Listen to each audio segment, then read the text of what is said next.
Realm presents Lowlife. Episode 6. I'm not gonna lie, I never saw my sweet little Kari as a Florida girl, Alex said, his boot wedged against the door frame. What are you doing here? Kari asked through the gap in the door.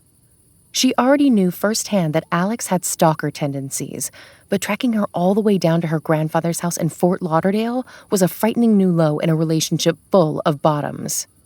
I didn't like the way we left things, Care Bear.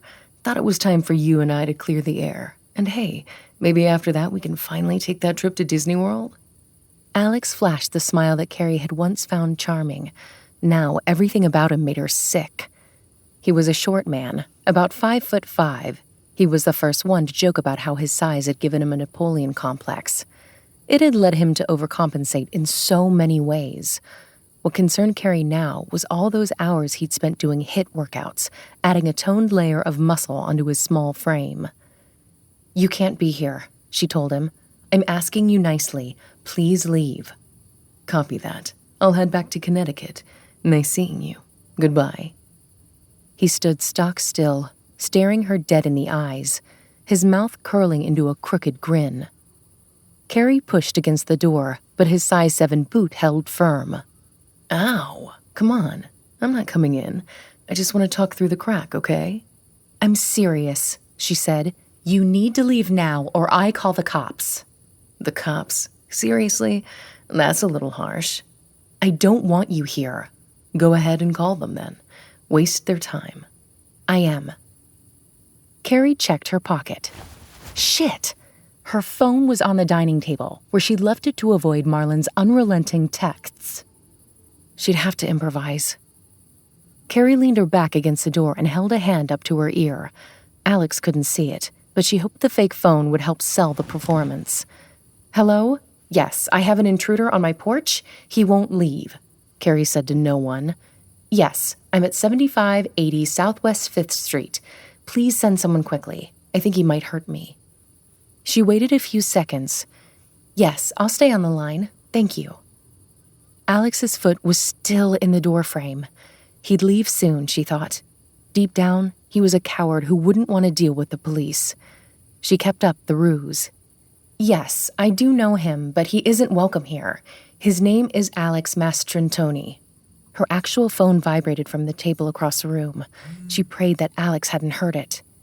He's my ex-boyfriend. No, he's stalking me. The phone buzzed again. Ooh, what was that? Alex said. Sounds like someone's got herself 2 cell phones. That's a fancy move, Kari. Her blood raced as she stumbled through her faked conversation. You have someone in the area? Okay, good. Yes, he's still... Or maybe you don't have 2 phones. Alex said. That's not mine, Kari responded. It's my friend's. The door burst open, knocking Kari to the floor. Oh shit, I'm sorry, Alex exclaimed, stepping into her house. I swear to God I didn't mean to do that. I was adjusting my foot and slipped. Are you all right? He reached his hand down to Kari. She batted it away. Get the fuck out, Alex. Relax, I'm not going to hurt you. Kari sat up. You already did. That was an accident. You know I abhor violence. I just want to talk. I said everything I need to say to you back in Connecticut. Well, I didn't get to say everything I wanted to say, Kari. You wouldn't let me. You wouldn't even pick up the phone, and now you're blocking my calls. Kari stood up slowly as she watched Alex cross the room. You cheated on me, she said, constantly, and you told everyone I was crazy for thinking that you were. I didn't tell anyone anything. I just tried to explain. You broke into my fucking apartment, Alex. You stole hair from my brush. I did what? Do you have any idea how insane that sounds? Look, I regret the cheating. It was a moment of weakness. I was wrong. But you overreacted. I mean, you ran away to Florida? Really? New England was killing me, Alex. Maybe you'd have realized that if you ever paid attention. I've been working on myself. Meditation, therapy, exercise. I should have been there for you, and I wasn't. I want to be a better person. That's good, but you still can't be here right now. Why did you come all the way down here? It's stalker behavior. Don't say that word. I'm not hunting you. I wanted to see you. I've been touring, actually. I was able to string together a few sax gigs down the East Coast, the sort of tour you always wanted me to do. Sat in with a mind-blowing combo for 2 nights in D.C. I was making my way south, and a little birdie told me where you'd landed. Turns out I wasn't far from you. You expect me to believe that you just happened to be in the neighborhood? Of course not. Look, I tried calling ahead. I even got a new number just to reach out to you, but you blocked that one too. You're not even giving me a chance. Kari's phone buzzed from the table. Someone was calling. Alex checked her phone's display. "Who's Brad Marlin?" he asked. "He's a friend." "A friend? You're already seeing someone?" "It's not like that." The phone fell silent. Alex scooped it up and typed in a few digits. Kari couldn't believe she hadn't changed her passcode. Wow, lots of texts from this guy. Everything okay? Why aren't you answering? Alex looked at Kari. "You're calling me a stalker? Seems like you've got a type." He scrolled through more texts. "Well, he wants you to know he didn't tell Wilma about what we did to Olivia." "Who's Wilma? And what did you do to Olivia?" "None of this is any of your business." Alex dropped the phone on the table. He looked at Kari. "Will you just sit down for a minute?" "I don't trust you." Alex frowned. "That hurts. I'm not going to touch you, I promise. Let's have a conversation like normal human beings, okay?" "I can't tonight. I have an exam tomorrow. Can we meet up after that? Maybe somewhere public?" Alex shook his head. "You're not going to show up." "I swear I will, but I can't." Tires screeched outside. Kari jumped at the sound. Headlights flashed through the windows. Alex checked the blinds, then flattened himself against the wall. "Expecting company in an 80s shit bucket?" "It's Brad." A car door slammed shut in the driveway. "Get rid of him," Alex said. "I can't." Alex grabbed her wrist. "I swear to fucking God, you don't want to cross me right now."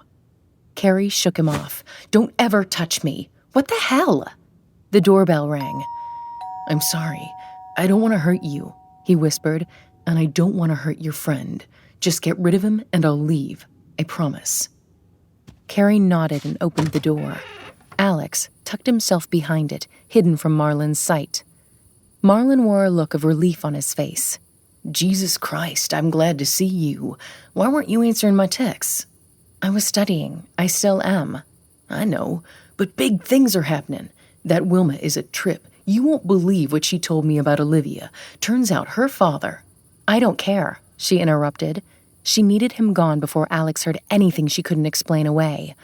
"Wilma's a drama queen. I don't care about her gossip. Olivia's dad's a grown man. He can do what he wants." Marlin wrinkled his brow. She hoped he would put it together that she wasn't alone. "Oh, okay," he said. "Yeah, that's probably true." "Brad, I'm sorry, but I have to get back to this test. I'll see you tomorrow at Olivia's dinner party." Marlin leaned in, confusion on his face. "Is everything okay?" Kari's eyes darted to Alex. He mouthed some obscenity at her. "Everything is fine, I swear." "Okay, I'll call you tomorrow. Good luck on your test." "Night, Brad." She closed the door. Alex put his finger to his lips. They listened as Marlin walked down the driveway and got into the Brat.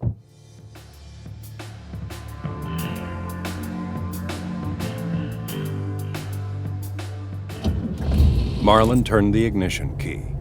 That interaction with Kari didn't add up. She hadn't even met Wilma, so wouldn't have a reason to call her a drama queen. And they certainly had no plans for an Olivia dinner party tomorrow night. Kari was signaling him that someone was listening.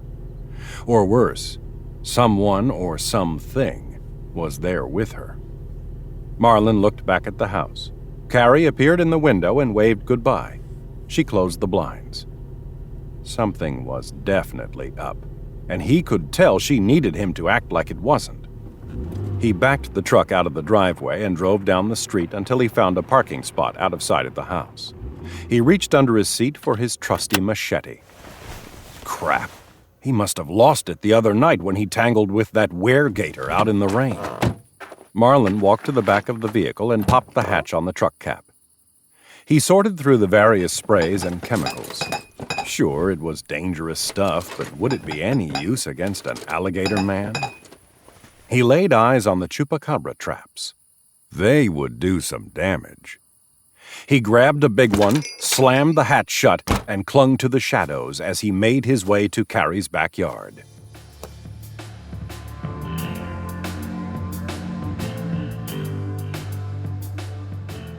Kari sat on the couch while Alex paced her living room. He was going on about what an idiot he'd been and how he still loved her. How he was going to change. She let him talk. That was safest. She couldn't help but feel like this would all end badly. Kari wondered if Marlon got the message. Had she gone too far when she assured him that everything was okay? What if he'd bought that part? Then again, maybe it was best that Marlon didn't get involved. He had a habit of making bad situations worse. She spotted movement outside the window behind Alex. It was Marlon. Kari and Marlon locked eyes. She gave him a small nod. Marlon dropped out of sight as Alex finished up his speech. "Do you believe me? Will you give us another shot?" She shook her head. "I think I need to sleep on everything. Can we please do this tomorrow? I have so much work to do." "Okay, yeah, let's do lunch. Where should we go?" Kari felt relief. If she could only get him out of here before Marlon put whatever plan he had into action. "Just text me," she said. "I'll think of something after the exam." "You'll have to unblock me from your phone." "I'll do it tonight." Alex grabbed her phone off the table. "Now," he said, handing it to her. Kari sighed. She scrolled through her contacts and unblocked his number. "There, it's done." Alex pulled out his own cell and dialed Kari's number. She held up her buzzing phone. The word asshole lit up her screen. He smiled. "I'm gonna get you to change that name, okay?" "Not gonna happen. Can you go now?" "You know what? I still don't trust that you'll show tomorrow. I have a bottle of Syrah in my car. Let's just talk tonight." She realized that there was no way that he was going to leave. There was a clatter from the backyard. "What the hell was that?" Alex asked. "I have no idea."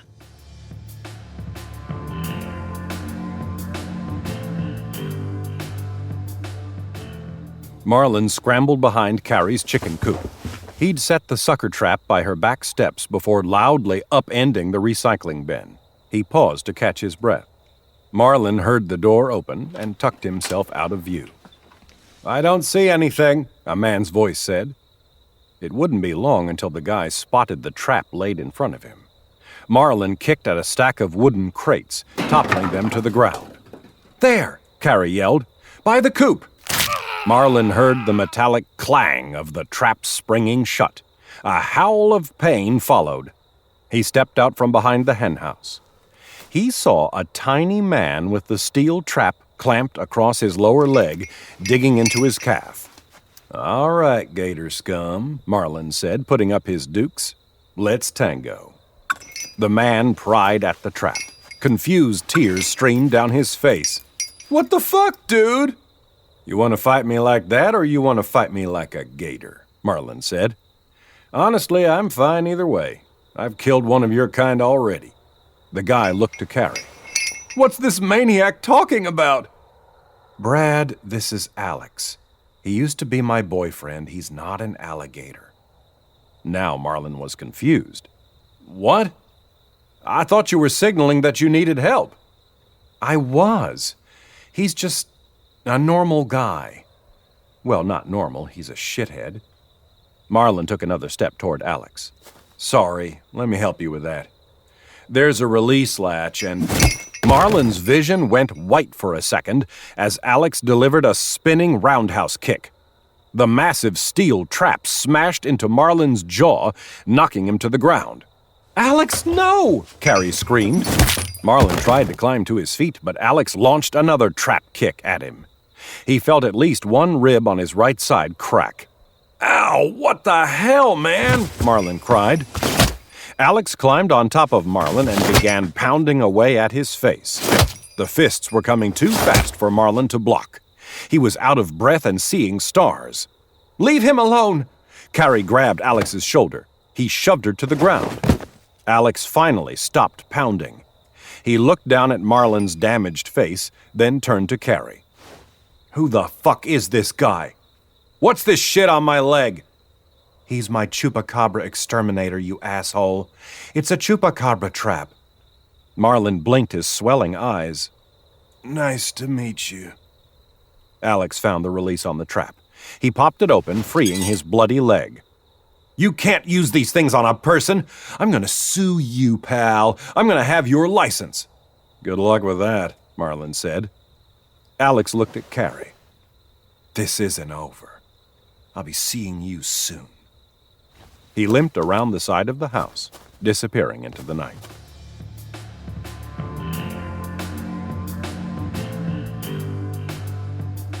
Marlin walked out of the bathroom and found Kari on a stool at her kitchen island. He held up a blood-stained towel. "Where do you want this?" "You can just throw that out," she said. "Oh, okay. Sorry." "It's fine." Marlin sat down next to her and downed the glass of water she'd poured him. He ran his tongue along his gums. "At least I've still got all my teeth." "Brad, I'm so sorry. I didn't think he'd come at you that hard." "Who the hell was that? I kept expecting him to transform. He really wasn't a weregator?" "No. He's my ex. Total creep.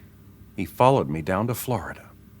"So, I'm confused. Is it a good thing or a bad thing that I sucker-trapped his leg?" Kari smirked. "Yeah, it's good. He wasn't going to leave. But it's scary that he's out there. And I'm a little worried about what he might know about us." "Which is what?" "He read some texts. Nothing too bad, but he saw Olivia's name. We're in trouble if he puts any of it together." I wouldn't worry about that. This whole situation is a clusterfuck.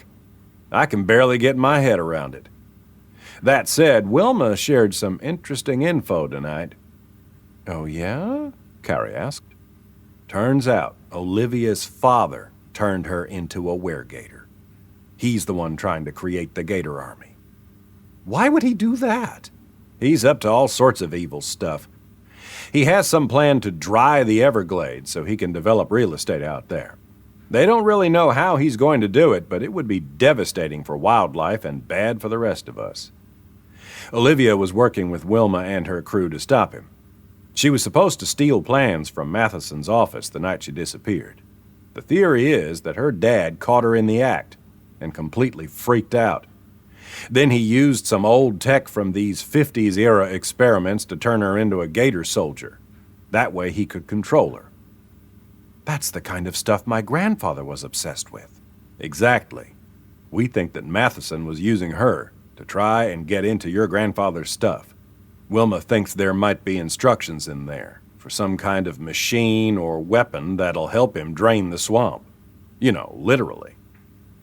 "All of this sounds pretty out there, Brad. Are you sure we can trust Wilma?" "I think I really do.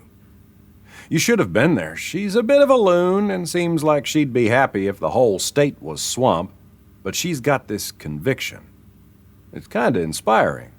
She has a whole collective of tattooed granola eaters working with her. They've been trying to take Matheson down, but nothing sticks to the guy. Personally, I think they're being a little too hippy-dippy and loosey-goosey about the whole thing. There's no time for pussyfooting. Someone needs to take that shit stick out." "You're probably right," Kari said. "I know I'm right. I'll do it myself if I have to." Marlin caught the look in her eyes. "Don't worry. I don't expect you to help with any of this."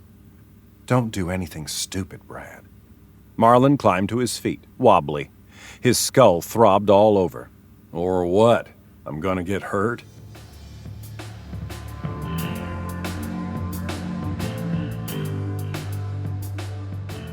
"What the hell happened to your face, Bubbles?" Vicky whispered as Marlin limped into her pew. "Is it that bad? Did you get hit by a truck?" "I got run over by an Oompa Loompa. What have I missed so far?" "Nothing yet. Do you think those are Eduardo's parents up there?" Marlin looked to the front of the church. A Cuban couple in their 50s stood talking to the priest. "Yeah, I recognize his mom from Facebook. Should I go introduce myself? Looking like that? No, honey, not a good idea. Can you even see through that eye? It had been a rough morning. Marlin had only remembered Eduardo's funeral in the middle of the night. He'd set an alarm, but he hadn't needed it. Alarm clocks were for people who could sleep. Marlin showered and found the only half-clean collared shirt in his laundry pile. He'd put off looking in the mirror for as long as he could, but it was unavoidable when he went to brush his teeth. He should have used some ice. His left eye was swollen shut. His nose was probably broken. If he decided to go as Leatherface for Halloween, all he'd need was the chainsaw. He gently touched a lateral incisor that was so loose he'd be shocked if it lasted the rest of the day. Brushing was out of the question. He spit blood into the sink, took a slug of mouthwash, and gargled through the pain. He considered bailing on the funeral. He was in no shape to be out in public. But this was Eduardo, the best partner Marlin ever had and a damn good friend. If their roles were reversed, Eddie would never have dreamt of skipping Marlin's funeral. Hell, the kid had heroically taken a public urination rap for him, saving Marlin from getting to strike three. Now that he was here at St. Joseph's, he could feel all eyes in the church on him. Maybe this had been a bad idea. Should I even be here? He whispered to Vicky. Everyone must hate me. Honestly, Bubbles? I thought you wouldn't be up for this. I wouldn't have blamed you if you hadn't come. You worked with him, too. You're here. Yeah, but I'm in the office. I wasn't there that night. Plus, I blend in. You stick out a little bit. Do you think I should leave? That'd be worse. Just keep a low profile, okay? Maybe no one knows who you are. A few rows in front of them, a small boy turned around. The kid's eyes lit up with panic, as if he'd seen the Elephant Man. Marlin used a hand to cover his face. Is he looking at me? He asked Vicky. Yes, he's looking at you. How could he not? What do I do? How should I know? Just stop scaring him. Marlin turned back to the kid and smiled. The kid grinned back at him. Marlin crossed his eyes. The kid giggled. Hey, I think he likes me, Marlin said. The kid stuck out his tongue. Marlin laughed. He pulled out the edges of his mouth and flicked his own tongue out. He wagged it back and forth. The kid started screaming. Jesus Christ, Brad, Vicky hissed. What? Where's your fucking tooth? Marlin looked down. His incisor lay on the floor in a pool of red. A string of blood dripped from his chin onto his shirt. The kid was losing his shit. Eduardo's parents looked up from their conversation with the priest. Marlin stood. Everyone in the church turned to look at him. Sorry, he announced. Just lost a tooth, no big deal. I'm fine. Vicky buried her face in her hands. Is there a bathroom in this joint? Marlin asked an altar boy.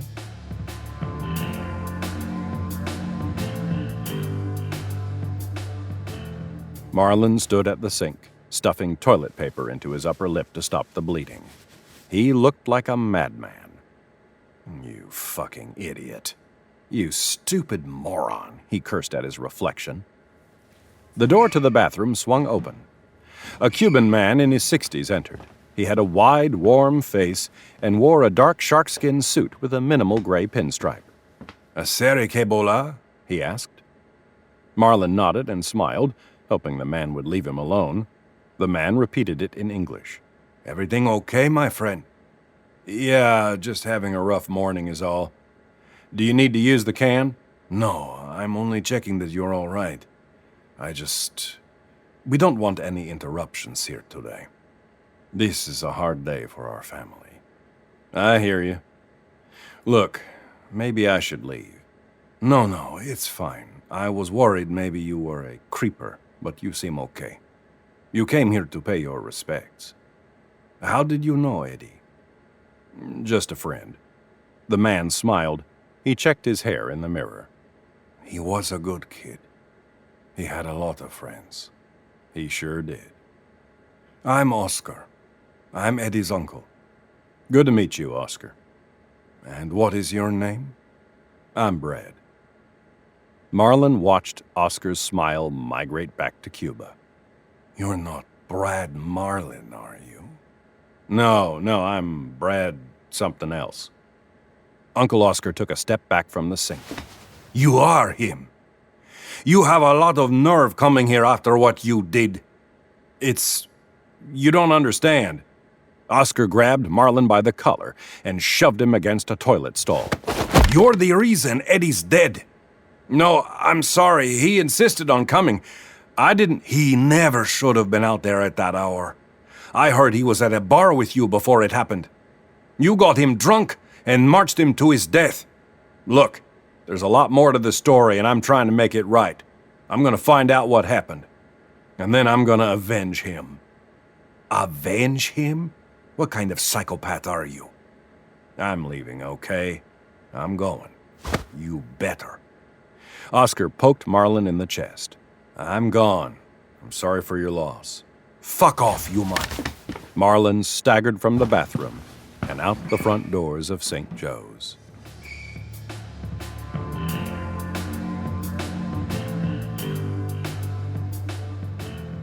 Kari smiled as she handed her test to Professor Bloom.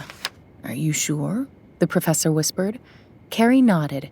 She walked back to her seat, scooped up her purse, and headed for the exit. There were a few jealous glares from her fellow classmates. When she stepped out into the sticky autumn air, she sighed with relief. She had turned in the exam almost 40 minutes before the class ended. Kari was pleased to discover that she'd known the material inside and out, even before the hours she'd spent cramming yesterday. She took a moment to remind herself that she was good at this. Maybe she could ease up about school. After all, she had a lot more to stress about. Kari unlocked her golf and wondered what she'd do with the rest of her day. She should probably pay her grandfather another visit. If Frank was having a lucid day, maybe he'd be able to tell her more about the Gator soldiers. He also had to know what was inside the boxes that Henry Matheson was after. But could her sweet old granddad really be caught up in all this? As Kari sat down in the driver's seat, her phone buzzed. These days, that could only mean bad news. She felt an urge to throw it in the nearest body of water. It was Alex. "This wouldn't be the Olivia that you and your friend Brad did something to, would it?" He followed that up with an article from the Florida Sun-Sentinel. The headline read, "Still no leads as search for Olivia Matheson enters third week." Next, a chilling collection of emojis, snakes, knives, squirt guns, and syringes. A shudder ran down her spine. She'd never feel safe knowing Alex was onto them. Kari called Marlin. He picked up on the first ring. "What's up?" "Alex sent me an article about Olivia," she told him. "He knows." "What? How?" "He's not stupid. It probably wasn't that hard for him to put together." "So what? What's he gonna do?" "Honestly, I have no idea. He's obsessed with me, and I'm afraid he's going to try and use this leverage to get what he wants. Look, you're not going to want to hear this, but we should go to the cops." "Kari." "This has all gone too far. It's time for the truth. If the police do even a little digging, they'll find that it's all real. They'll bust Matheson. They'll end this whole thing." "The cops don't bust guys like Henry Matheson. I'm gonna put a stop to him myself. Right now, actually. So just, sit tight and stay away from your buddy Alex. He won't have anything over you for much longer." "Wait, what are you doing?" "Listen, this might be the last you hear from me for a bit. I'm sure that's good news to you. Just, if anyone comes around, which they probably won't, let me take the fall for it. For everything. Tell them I threatened you. Say whatever you need. You're a great person, Kari. You don't deserve to be involved in any of this." "Brad, you don't sound like yourself. Are you okay? Where are you?" There was no response. He was gone.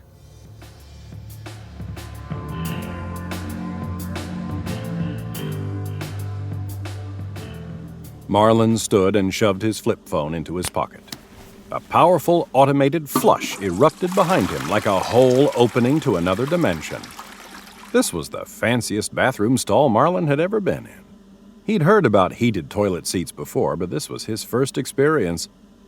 When the spray wand telescoped between his legs, he'd nearly lost what was left of his mind.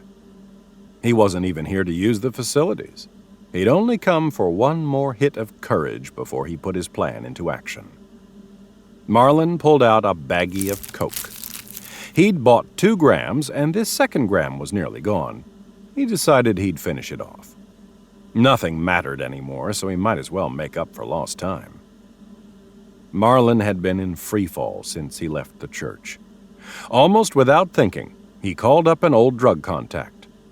A tiny voice in the back of his head cursed him out for hanging on to the number. The much louder voice in the front of his head told him that he couldn't follow through on his plans without chemical assistance. He met Frogman Tom down at the docks. When he wasn't giving scuba lessons to tourists, Tom was the 4th biggest coke dealer in Fort Lauderdale. The local lore was that he kept his stash in a sunken treasure chest a few miles off the coast. "Long time no see," Frogman Tom chuckled. "Happy to have you back." Marlin grunted and shoved his last few 20s into Tom's open hand. As he drove around the edge of the harbor looking for a secluded spot, Marlin started to have second thoughts. He'd come so far to throw it all away. Then he thought of Eduardo. That poor kid was in a closed casket because of a weregator created by Henry Matheson, the major league asshole who turned his daughter into a monster and was trying to destroy the Everglades with no care as to who or what was displaced or killed. The guy had to go. Marlin did his first bump in 12 years tucked under a davit crane surrounded by pallets of bananas. He spent the next 20 minutes watching a nervous pelican with a fishing lure stuck in its beak struggle to take down a blue crab. The stuff Tom had sold him hit like an anvil. An hour later, he cut himself a caterpillar-sized rail on a ping-pong table in the sporting goods section of a Bell's department store. That got him keyed up enough to shoplift a ceramic switchblade. Once Marlin was back on the road, he was off to the races, trying to maintain his high like he'd never lost the habit. And now, as he snorted the last of his cocaine in the 36th floor bathroom of Henry Matheson's office building, he hit the sweet spot. He felt like he could finally go through with this. Getting up here had been easier than he'd anticipated. It turned out that "I have information about his missing daughter" went a pretty long way at the first floor reception desk. The guards there made a couple of calls, and not even 5 minutes later, Marlin was being escorted into the elevator. Stepping out into the penthouse lobby, he was greeted by a beautiful blonde woman in her 30s. She asked him the nature of the information he had on Olivia's disappearance. "All of it," he told her. She pressed him for at least a shred of information, but Marlin held strong. He insisted that he'd only give this information to the head honcho, Henry Matheson himself. He would either get a sit-down with the big man or he was walking. The choice was theirs. The assistant asked Marlin to have a seat while she ran his demands up the ladder. The place looked like a cigar lounge, all exotic hardwoods and overstuffed Chesterfields. He sank into a couch in the reception area for a few minutes before getting antsy and wandering off to the powder room. Marlin looked at himself in the bathroom mirror. He had cleaned up as best he could. There was no hiding that his face had been beaten to a pulp the night before, or that he was missing a tooth, but at least his hair was freshly combed. He washed his hands and returned to the executive lobby. "There you are," the assistant said. "Mr. Matheson is almost ready for you. He's just finishing up a meeting." Marlin noticed 2 armed security guards standing by the mahogany doors to Henry Matheson's office. They hadn't been there before his trip to the bathroom. "What's with these guys?" he asked. "I'm meeting with him alone." "Of course. They'll be stationed just outside as a precaution. I'm sure you understand." Marlin laughed. "Oh, because of my face? I suppose that's fair." The doors swung open. A tiny Asian woman in her 40s walked out. Marlin couldn't help but feel that she looked familiar. The woman smiled as she stepped past him. Marlin turned and watched her walk toward the elevator. Her long black hair fell to the small of her back. He was searching his memory when a voice called out, "You must be Brad Marlin. Please come in." Marlin spun and found himself face to face with Henry Matheson, smiling that same shit-eating grin that he'd plastered on billboards for decades. Matheson was tall and handsome, with a full head of silver hair. Up close, he looked older than Marlin expected. His 70 years were starting to show. His face was long and pale, and there were heavy bags under his eyes. Marlin had to fight the urge to deck this motherfucker right in the mouth. But he couldn't do that yet. Not with the goon squad watching. "Good to meet you," Marlin said, stepping into the gigantic office. Through the windows, he could see most of Broward County sprawled out below them. "Please have a seat," Matheson said, motioning to a chair across his gigantic rosewood desk. He turned to his guards. "We'll be fine, gentlemen. I'll call if I need anything." As the office door closed, Marlin caught one last glimpse of the dark-haired woman. Suddenly, he remembered where he'd seen her. "Hey, who was that lady?" Marlin sat in the chair while Matheson walked around to the other side of the desk. "Which one?" "The one who was just in here." "That was Beatrice Lim. She's our head of environmental research and development." "What were you two talking about?" "I'm afraid I'm not at liberty to discuss the details of your chupacabra experiments," Marlin blurted out. "I'm sorry? No, the projects have nothing to do with chupacabras." "You sure?" "I've seen her before. Just a few nights ago, in fact, at Camp Arrowhead. Any of that ring a bell?" "It doesn't," Matheson said. "So I'm told you had some information on Olivia." "I'll get to that. But first I want to talk about Beatrice. She walked right into a sucker den. There had to be 400 of those bastards in there, and not even your garden variety chupacabras. Some of them were huge, with fluffy white fur like sheepdogs with fangs. She just whistled and called them Buttercup, and then they crawled all over her like she was the queen of the chupacabras or something." "I'm afraid you have Beatrice confused with someone else." Marlin was getting off track. This wasn't at all how this was supposed to go. But he couldn't stop the train now. The Coke was doing the talking for him. He continued.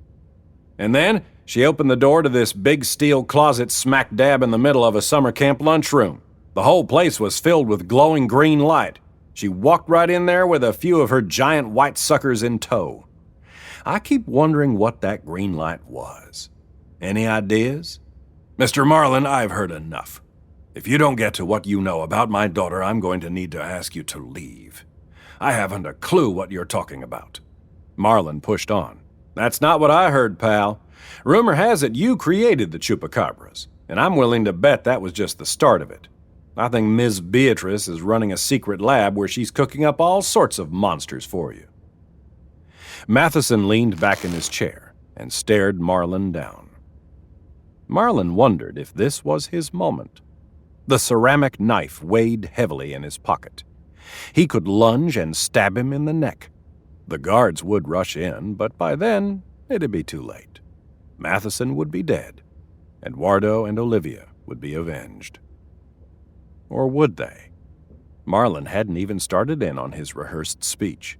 Henry Matheson would die without knowing why this stranger had left him with his throat slashed open. "I know what this is," Matheson sputtered. "You're one of those environmental lunatics. You come into my office on the pretense that you have information about my daughter, and you start spewing this conspiracy garbage?" "No. I don't believe me we get your type all the time. It's disgusting. But my assistant thought that you sounded different. She convinced me to hear you out." Marlin wanted to backtrack. "That's actually not what I came here for." "It makes me fucking sick when you scumbags invoke Olivia's name trying to rattle my cage. Did you know Olivia? $1,000 says you've never even met her. I'm right, aren't I?" Marlin nodded. "I knew she wouldn't associate with trash like you. She was too good for you. She was too good for me. Olivia was the light of my life. You don't have a clue what I'm going through. You couldn't even begin to imagine my pain." Matheson shook with anger. I'm going to tell you about the last time I saw Olivia, and then I'll ask you to leave. It was 3 weeks ago. I came into my office late one night and found her sitting right where I am now. She was on my computer looking through my files. She must have found something about a real estate deal that she didn't like. Whatever it was, it caused this sweet girl, who never raised her voice, to snap. I'd never seen her so angry. She told me that I was a horrible man, that somehow I was destroying the planet. She was ashamed to be my daughter. She'd never talked to me like that before. Marlin sat silently. His eyes ached and his arms itched. Matheson stood and walked to the window. Do you know how I responded? I told her to go to hell. Who was she to get involved in my business? I raised that girl, not her mother, and I made sure she never wanted for anything. All those fancy schools, I guess they got to her. She wouldn't back down. I told her that I didn't want to hear any of it. I threw her out of the office. Matheson turned back to Marlin with tears in his eyes. Now she's gone. Maybe she's run away. Maybe she's been kidnapped. But if that's the case, where's the ransom letter? The entire state knows how much I'm worth.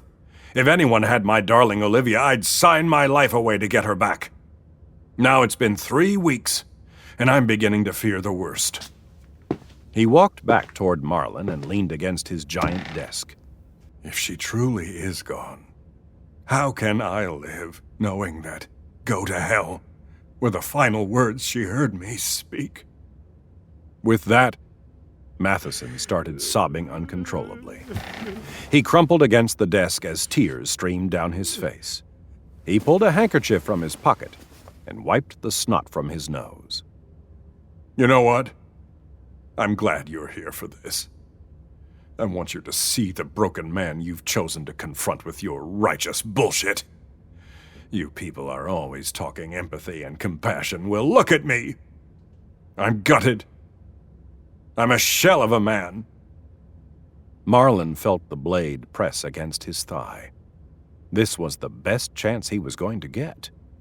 But, Jesus, could he really stab a crying man? This guy was either the world's greatest actor or he was telling the truth. Marlin was back at square one. Why was he even here? Because of a tall tale told by a swamp lady who'd spent an entire night plying him with moonshine? For all he knew, this could have been Wilma's plan. She could have been trying to turn him into an unwitting soldier for the cause, just like she accused Matheson of doing to Olivia. His head started to spin. "I'm sorry," Marlin said. He felt tears welling up in his own eyes. "I really didn't mean to upset you. Honestly, there's nothing that a toothless dirt merchant like you can do to upset me. I'm already shattered.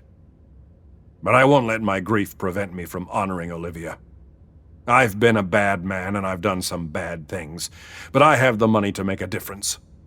In fact, Beatrice was just in here discussing how we can put my resources to better use. I'll be making sizable donations to charities Olivia supported. I'm reviewing my entire portfolio, looking to cancel or reshape any projects with a negative environmental impact. So you can tell your fucking friends to lay off on the protests. Just know that none of these changes are because of anything your kind has done. You're just trash." Marlin nodded. He didn't know what to say. He stood up and held out his hand. "I appreciate you taking the time to see me. I'm sorry to have bothered you." Get the fuck out of my office.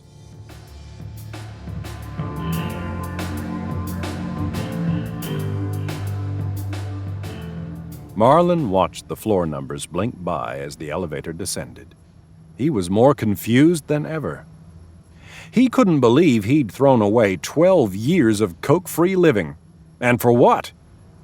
Just to get up the nerve to kill a grieving old man? The elevator stopped on the 24th floor. The doors opened, and Beatrice Lim stepped in.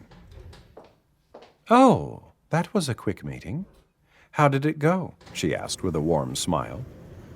Marlin looked at her. He wasn't so sure that she was the Chupacabra woman anymore. It could have been any long-haired woman. Had he even seen a Chupacabra lady? What if he'd imagined her? "I'm afraid I wasted Mr. Matheson's time," Marlin said. "I was given some false information." "Oh, that's unfortunate," Beatrice said. Marlin pulled out his phone and sent a text to Kari. "You're right. First thing tomorrow, let's go to the police."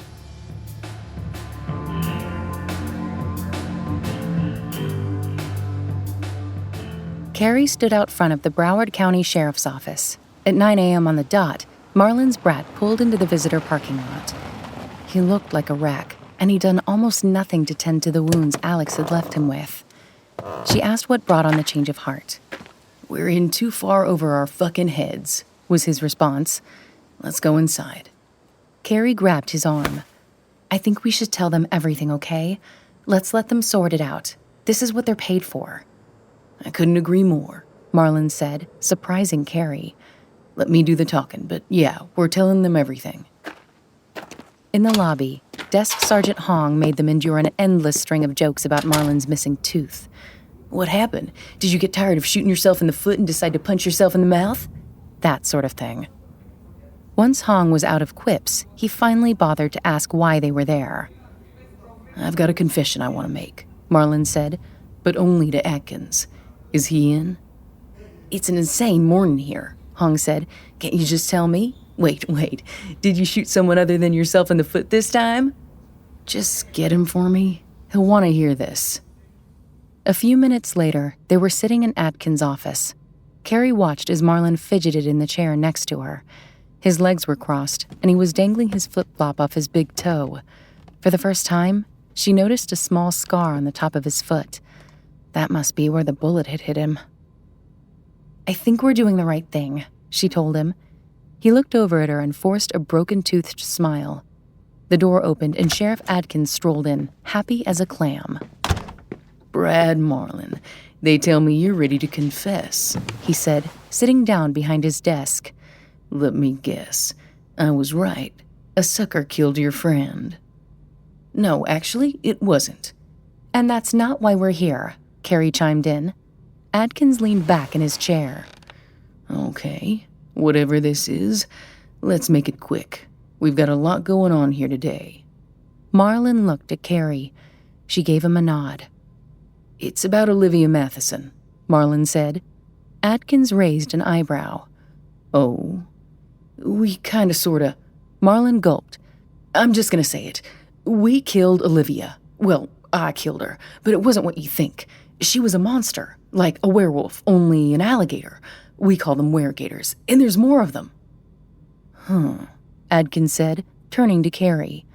"This is true?" "Yes, it's true," Kari said. She felt a great relief in finally telling the truth. "We dumped her body out in the Atlantic." "You're kidding, right?" Adkins asked. "This is some kind of joke?" "No," Kari said. "Why would you think it's a joke?" Marlin asked. "It just came in over the radio a few hours ago," Adkins said. "They found Olivia, alive." Marlin and Kari looked at each other, then back at Adkins. "What?" they asked in unison. "Olivia Matheson is alive," he said again. "Not a scratch on her. I just got off the phone with her father. He was beside himself with joy." "That's really something," Marlin said. "What great news."